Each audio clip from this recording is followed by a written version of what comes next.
DOJ files prove Epstein paid Erika Kirk to assassinate Charlie for Israel.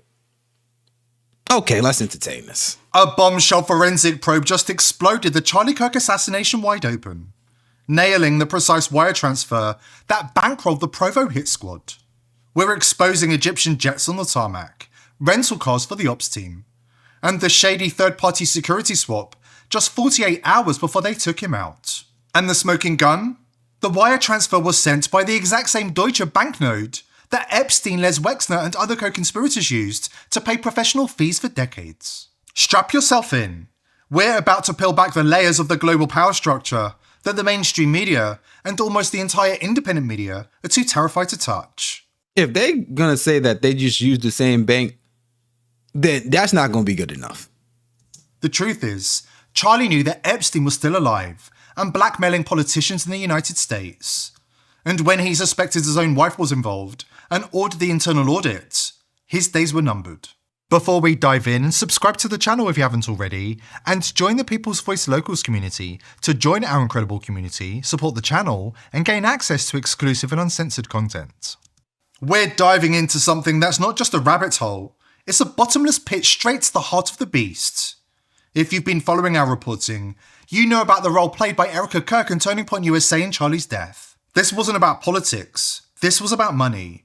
Dirty, hidden, elite-controlled money that ties right back to the JP Morgan 1.3 billion scandal and the Epstein empire. And now investigators, real ones, not the ones writing fact checks, have uncovered the exact money trail that links Epstein to Turning Point USA. And trust me, this is not a theory. This is the cold hard trail of breadcrumbs that led to Charlie's death. That would equal a theory. It is true that it's too many. We can all admit that. It is way too many things that's just happening that's leading to everybody being against Charlie Kirk. It's no way that you can have that many breadcrumbs in the same trail. It's impossible unless something is there. Even if they didn't purposely kill a man, which they probably did, but who knows?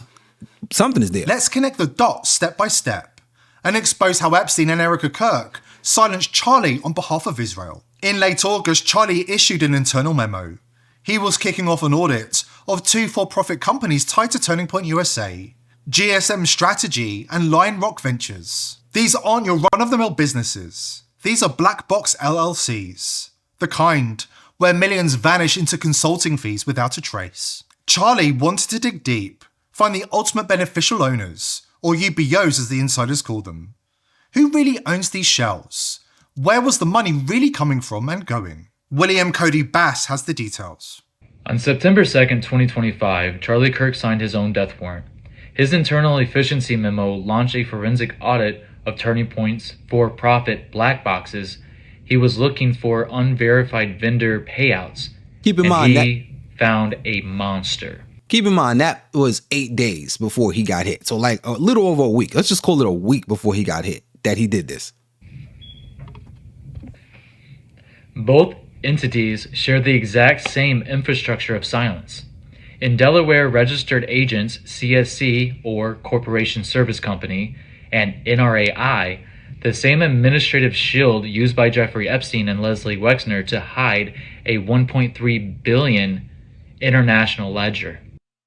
Fast forward to September the 8th, just 2 days before the hit. A $350,000 wire transfer pops up, initiated by none other than Deutsche Bank. The same node exposed in the unsealed Epstein ledger as the go-to for professional fee payouts by Epstein's co-conspirators and money guys, Leslie Wexner and Leon Black. September 8th, 2 days before the trigger pull, a $350,000 wire moves through the Deutsche Bank, the same node used by the Epstein-Wexner enterprise to mess professional fees. The shell company used for this transfer dissolved 96 hours after the murder. The money didn't vanish, it went to work at KPVU. The money funded a ground team in Provo while Charlie was on stage. 2 Egyptian Air Force jets were on the runway. One of them, SUBND, powered up its transponder exactly 17 minutes after Charlie was whacked. The unsealed ADS-B exchange logs reveals a pattern, 73 overlaps between Egyptian Air Force tail numbers SU-BTT and SU-BND, and the Kirk family's international movement. This wasn't coincidence. It was a shadow infrastructure. These jets weren't just transport, they were signal relays.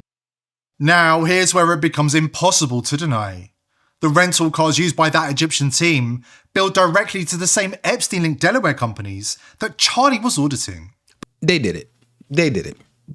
Yeah, they did it.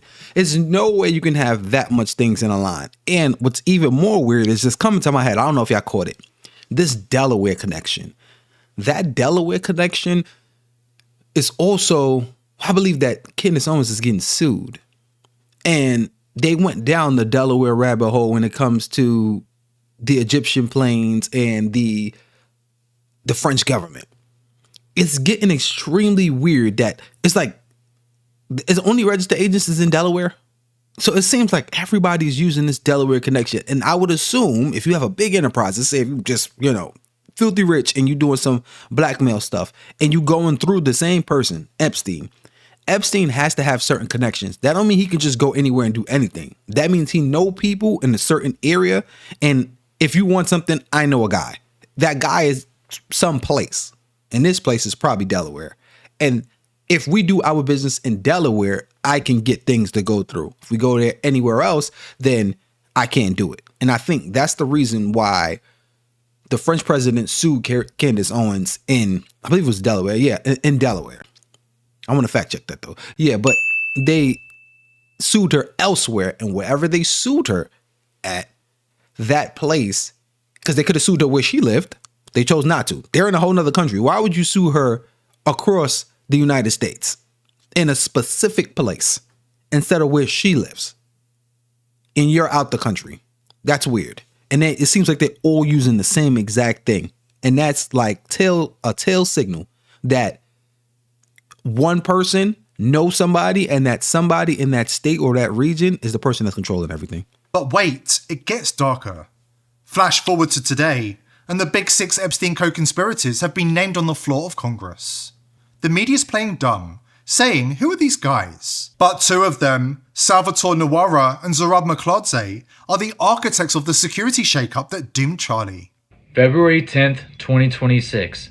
The walls crumble. Representative Ro Khanna reveals the big six names the DOJ tried to hide, among them Nuara and Melchizedek, the logistical architects who managed the very Delaware nodes Kirk was auditing, the bridge between the billions and the Provo rooftop. Just 48 hours before his death, his loyal security team gets swapped out for a third-party crew. And guess what? These new guys use the same registered agents, CSC and NRAI, that Wexner and Epstein relied on for 30 years to hide their tracks. Charlie Kirk wasn't taken out for his politics. He was silenced because that audit would have blown the lid off the Delaware Shell Company network. And this would have exposed Epstein's business dealings, confirming Charlie's suspicions about his own wife's ties to Epstein. It's all connected, people. Wouldn't that be like really messed up? You realize that every single king or any high dude, their downfall is always a woman. Let's just say this was all true. Their downfall is always a woman. It's always through a divorce, or is something that she did or got him killed or made him do some foolishness to lose his kingdom. It always comes down to that, to the woman, because that usually be the person that you're closest to. And I think he was pillow talking to her because she's super duper suspicious. She's not acting right. So for her to be like completely blind and don't know nothing, that's a lie. How involved is she? That's a different story. She knows something. But for a woman like that to be with him, you start to think, because looking at her ex-boyfriend, she liked the pretty boys, and she was out and about clubbing, partying. She was not the timid, Mormon type of woman that she presented. So if you looked at her past life, she only was with Chads and guys that was in the limelight. Then you get Charlie Kirk. This is not to put any shade on Charlie Kirk, but come on. It's a huge difference between, a goddamn hunk and the prom king and then Charlie Kirk. He's not that. So for her to go to that, something is up right there. She had to have some bigger motive than just, oh, I like him, because that's not her type. JP Morgan's $1.3 billion scandal, That's the tip of the iceberg. Follow the money. From Epstein's payouts, through Deutsche Bank wires, to Egyptian jets and hit squads in Provo. Charlie got too close to the UBOs. He was close to exposing his own wife's links to Epstein and Israel. And the elite pulled the strings to make him disappear. So, what does this mean for us? The power structure, the Wexners, the Blacks, the hidden hands behind the shells, they're still out there, protecting their empires.